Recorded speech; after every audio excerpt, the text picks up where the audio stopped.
Capai CPI tangga 25, Anwar bagi amaran. Antara perkara penting yang diumumkan oleh Perdana Menteri Datuk Seri Anwar Ibrahim ketika berucap dalam Majlis Pelancaran Ekonomi Madani memperkasa rakyat ialah matlamat untuk berada pada tangga 25 teratas dunia dalam Indeks Persepsi Rasuah CPI. Untuk makluman, Malaysia kini berada di kedudukan ke-61 dalam CPI 2022 daripada keseluruhan 180 negara berbanding tangga ke-62 pada 2021. Skor Malaysia jatuh satu mata iaitu daripada 48 mata pada 2021 kepada 47 mata pada 2022. Penganalisis isu rasuah Universiti Putra Malaysia, Nur Muhammad Syakil Hamid berkata, walaupun indeks ini dilihat bukan pengukur sebenar situasi rasuah negara, namun kita tidak boleh pandang ringan kerana ianya membabitkan imej dan kedudukan negara di mata dunia.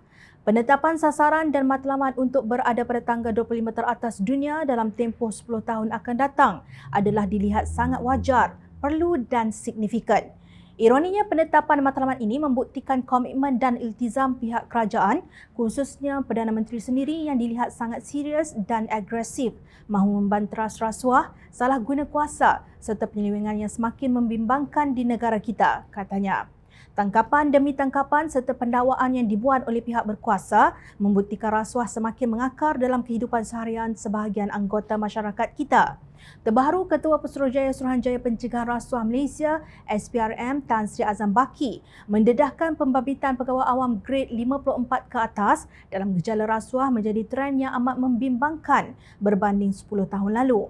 Trend ini memperlihatkan satu penanda aras tidak sihat dan pembabitan pegawai kerajaan grade 54 ke atas menunjukkan peningkatan sejak 2018 seolah-olah menjadi perkara biasa. Jadi adalah bertepatan pihak kerajaan meletakkan satu sasaran yang jelas seperti ini supaya boleh memberi perhatian yang serius kepada usaha pembenterasan pencegahan rasuah secara bersepadu membabitkan semua pihak yang terlibat baik sektor awam, swasta maupun anggota masyarakat mencakupi pihak yang memberi dan menerima rasuah, tegas Azam.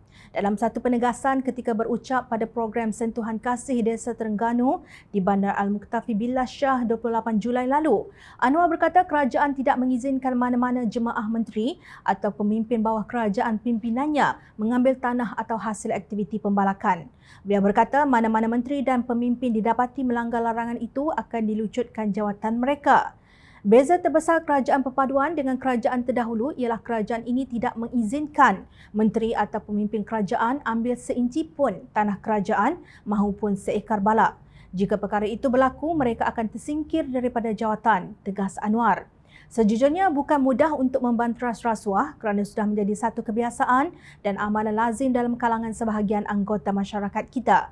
Justru, usaha membanteras dan pencegahan perlu membabitkan semua pihak bermula daripada para menteri, ahli politik, agensi kerajaan, agensi swasta, agensi penguat kuasa serta individu anggota masyarakat.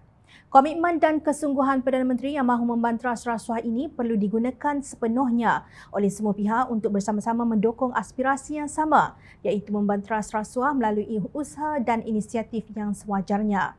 Jangan biarkan Anwar keseorangan dalam melaksanakan agenda penting ini.